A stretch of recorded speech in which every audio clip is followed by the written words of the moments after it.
오늘은 동시호가에 재료가 상한가에 갈 수 있을 만한 종목을 매수하여 시가에 매수한 종목이 상한가에 도달하거나 아니면 상한가에 안착을 하면 다음날 갭상승까지 수익을 실현하는 매매에 대해서 분석해 보도록 하겠습니다.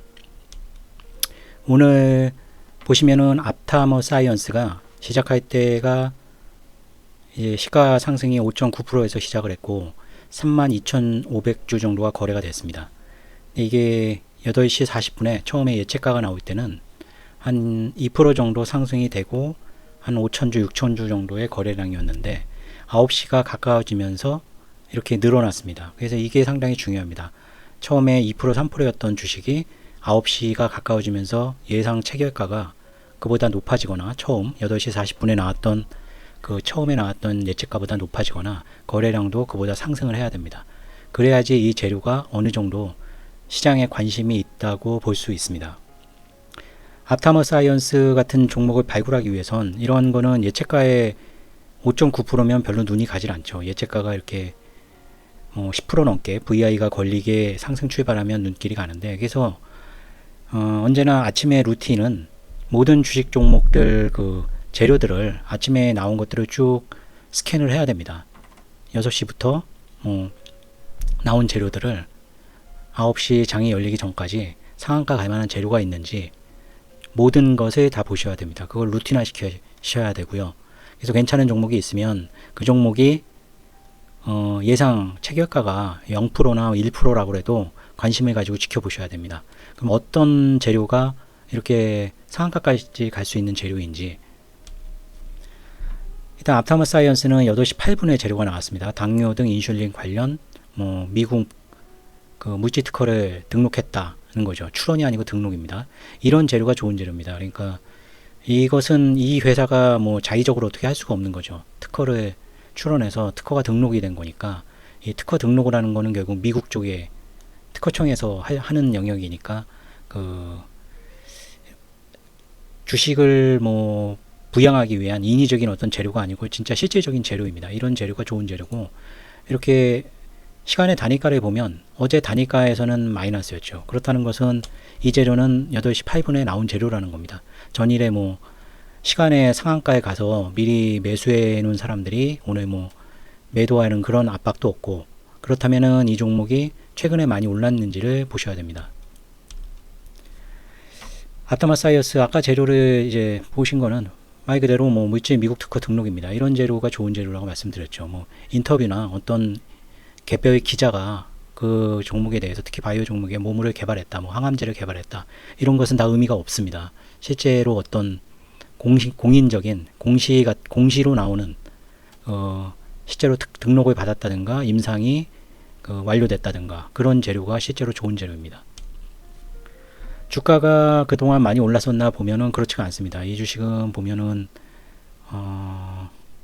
상한가 칠 때도 있지만은 여기 거의 하한가 가까이 빠졌었죠. 유상증자 때문에 이랬었습니다. 이때는 진단키트 100배인가 빠른 어떤 진단 기술, 그거에 관련된 언급이 나왔을 때 상한가를 갔었고, 그 이후에 유상증자 때문에 크게 빠졌죠. 그래서 예상 체결가로 봐도 그 아침에는 시총이 한 330억 정도 됐던 회사니까 사실 그 좋은 회사라고 볼 수는 없죠.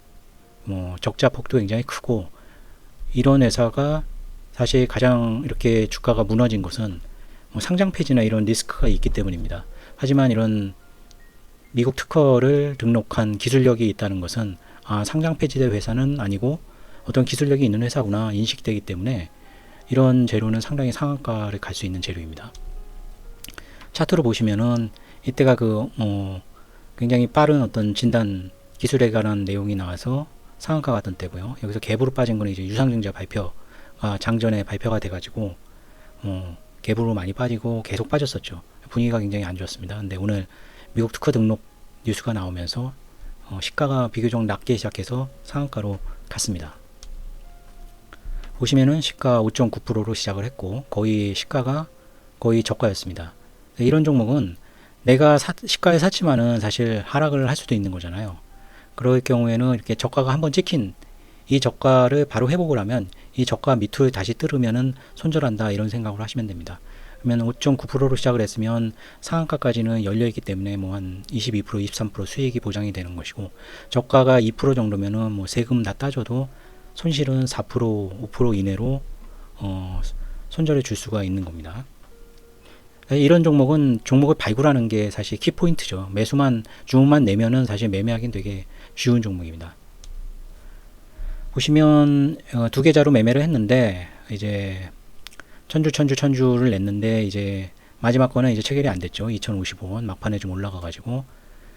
그래서 사실 이런 종목을 제대로 매매를 하려면 시가에 이렇게 매수를 많이 하고, 이거는 많이 한 게 아니죠. 2,000주, 4,000주로 했는데 총 이제 체결된 양이 32,000주였기 때문에 뭐 이것만 봐도 벌써 10% 이상을 제가 매수한 게 되죠. 그리고 더 많이 살려면은 뭐 시가가 계속 높아져 갈 수밖에 없습니다. 그래서 이런 종목을 제대로 매매하려면 시가에 사고, 움직임이 계속 올라가는 방향이면 피라미딩 매수를 해서 뭐 상한가까지 한 몇만 주 내가 매수하겠다라는 생각으로 매매를 해야 되는데, 사실 8시 45분부터 선물 매매가 되는 걸로 시장이 바뀌고 나서는 이런 종목이 보여도 매매를 하기가 좀 어렵죠. 선물을 매매하는 게 훨씬 유동성도 크고 뭐 손익폭이 큰 거기 때문에 이런 종목은 뭐 몇만 주를 상한가까지 해도 사실 뭐 1억 원 이상 수익을 내기가 굉장히 어렵습니다. 그래서 이런 종목에 집중하기보다는 선물을 주로 매매하기 때문에 이런 종목은 주로 그냥 동시효과에 사고 상한가에 처분을 했습니다. 오늘은 매도는 상한가에 했죠. 그러니까 시가에 매수하고 상한가에, 그러니까 2,000주씩 총 4,000주를 시가에 매수하고 상한가에 매도한 매매가 되었습니다. 하지만 종가는 상한가로 끝났죠. 굉장히 강한 상한가 들어가서 한 번도 깨지지 않고 강한 상한가로 끝났습니다. 이럴 때는 좀 아쉽긴 하죠. 선물 매매를 하느라고 주식에 집중할 수가 없기 때문에 이런 종목은 보여도 사실 그렇게 활발하게 예전까지는 매매를 하지 못하는 상황입니다. 수익도 뭐 미미하죠. 뭐 2,000주 매수했었기 때문에 각각의 계좌가 뭐 마치 복사한 것 같이 똑같이 나왔는데, 체결 내역 보시면 두 계좌로 해서 뭐 92만원 이런 건 거의 손이 안 가는 매매였죠. 주문은 이제 두 개, 세 개 내놓고 시가에 매수된 거 확인하고 상황 봐서 이제 상한가에 매도한 상황이니까 거의 뭐 매매에 손이 안 가는 매매였습니다. 자, 주식 동시효과에 매매하는 전략에 대해서 정리를 해보겠습니다. 일단 이런 매매를 안 해보신 분들은 모의 매매를 많이 하셔야 됩니다. 아까 말씀드린 대로 아침에 이제 HTS를 키시면 새벽부터 뭐 재료가 뭐 5시부터 쭉 재료가 계속 나오니까요. 빨리빨리 보면은 한 15분이면은 모든 종목을 다 스캔을 할 수가 있습니다. 그래서 괜찮은 재료, 상한가 할 수 있는 재료, 이걸 거꾸로 하시려면 상한가를 갔던 종목들 과거에 한 1년치에 재료가 얘가 뭐 재료로 간 게 있죠. 아니면 무슨 테마성으로 간 거는 빼고 순수하게 개별 재료로 테마주를 제외시키고 개별 재료로 이렇게 간 종목들, 앞타마 사이언스 같이 어떤 미국 그 특허 등록 이런 개별 재료로 상한가 간 종목들을 쭉 정리를 하셔야 됩니다. 그래서 그런 비슷한 재료가 나오면 이 종목을 시가에 샀다라고 모의 매매를 하시고, 그 이후에 추이가 진짜 상한가를 가고 이런 게 이제 확률적으로 높아지면은 이런 매매를 시작하시면 됩니다. 이게 내가 시가에 모의 매매를 했는데 상한가는 안 가고 다 긴 음봉만 난다, 그런 수준이면은 사실 이런 매매는 할 수가 없죠. 그리고 일단 이미 많이 오른 종목은 패스를 하는 걸 기본으로 하셔야 됩니다. 왜냐하면 이런 종목은 미리 그 재료 자체가 노출이 돼서 그 재료의 정보를 알고 있는 사람들이 미리 선취매한 경우가 많습니다. 그래서 이런 종목은 상한가 가기도 어렵고 오히려 음봉이 날 수도 있기 때문에 많이 올랐는지는 체크를 하셔야 되고요. 상한가 그 재료는 이거는 10%는 갈재료다 이런 거는 매수하시면 안 되고, 본인이 생각할 때 상한가 갈 만한 재료라고 매수해도 상한가 가는 경우가 사실 별로 없을 겁니다. 근데 상한가 가지도 않을 거를 매수하면은 뭐 더 어렵겠죠. 그래서 본인의 기준으로 상한가 갈 만한 재료만 일단은 매수를 하셔야 됩니다. 상한가가 가는 거를 이제 볼 수 있는 그런 눈은 뭐 과거 상한가 종목들을 많이 분석해 보고 모의 매매를 하시는 그런 시간을 드리는 수밖에 없습니다. 예측가는 뭐 20% 이내, 10% 이내, 뭐 예측가가 뭐 0%로 시작해도 관심을 가져야 됩니다. 그러니까 본인이 이제 상한가 갈 만한 재료라고 생각했는데 시가가 뭐 한 3%로 시작을 했다. 그래서 이건 내가 잘못 생각했나 보다, 이렇게 하시면 안 되고, 오히려 3%에 샀는데 상한가 가면은 굉장히 첫날부터 수익을 많이 거두는 거죠. 그리고 이게 한 26%, 27% 시작해서 바로 상한가에 딱 박히는 경우가 있습니다. 굉장히 좋은 재료일 경우는. 그래서 25% 이상 예측가가 되는 것도 관심을 가지셔야 됩니다. 아까 손절은 말씀드린 대로 이제 시가 나타나고 저가가 형성이 된 이후에 얘가 반등을 하고 있으면 사실 상한가 가입 종목은 거기서 이제 저가를 또 깨는 경우는 거의 없습니다. 그러니까 9시 넘어서 형성된 저가를 깨면은 나는 손절을 하겠다. 그리고 뭐 10% 상승하고 20% 상승하면 그 손절가를 좀 높이면 되겠죠. 그리고 장중에 이제 보면은 이게 굉장히 매도가 많거나 아니면 10%도 못 넘고 좀 주식이 주춤거린다. 아니면 20%, 19, 18%까지는 올랐는데 또 20%를 못 깨고 계속 버벅거린다. 상한가가 어려울 것 같다. 그러면은 매도를 하시는 것도 괜찮습니다. 왜냐하면 이게 뭐 20%, 25% 올랐다가 상한가에 못 갈 것 같다는 게 이제 시장의 모든 그 매매자들이 눈치를 채는 순간에 급격하게 하락을 할 수가 있기 때문에 그 매도 포인트를 잡기가 굉장히 어렵습니다. 그래서 아니다 싶으면 조금 한 발짝 먼저 팔면은 더 높은 가격에서 매도를 하실 수가 있습니다. 그리고 이런 그 시가에 샀는데 음봉이 나면 이제 실패를 한 거죠. 이런 종목은 어떤 종목들이 있냐면 재탕 재료입니다. 그러니까 과거에 나왔던 재료면 이제 자신은 이게 새롭고 좋은 재료라고 샀는데 이 주식을 보유하고 있는 사람들은 알고 있겠죠. 이 재료가 과거에도 나왔다는 거를 그 주식을 오랫동안 보유하신 그 주주들은 다 알고 있습니다. 그래서 재탕 재료인지를 체크를 하셔야 되고요.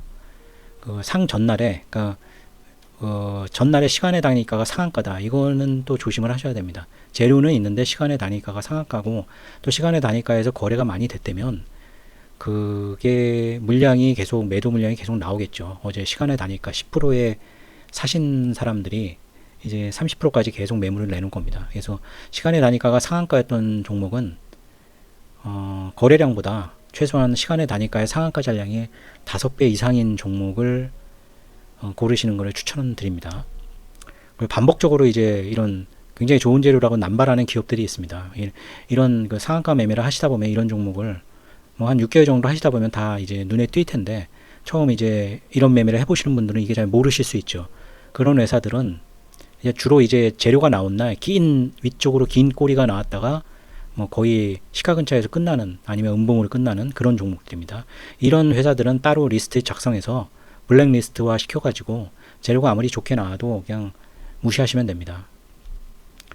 이거 혼자만 상재료라고 오판하는 게 제일 위험하죠. 이거는 모의 매매를 많이 하고 과거 상한가 개별 재료로 상한가 쳤던 종목에 대해서 많은 시간을 들여서 뭐 주말에 한 2주 정도 토요일 일요일 4일 정도를 한 8시간 정도 투여를 하셔서 과거 상한가 종목들을 다 재료가 뭐였는지 일일이 찍어 보면서 체크를 하시면 굉장히 그 상한가 종목을 선별할 수 있는 능력이 굉장히 높아지실 수 있을 겁니다. 네, 시청해 주신 분들 감사드립니다.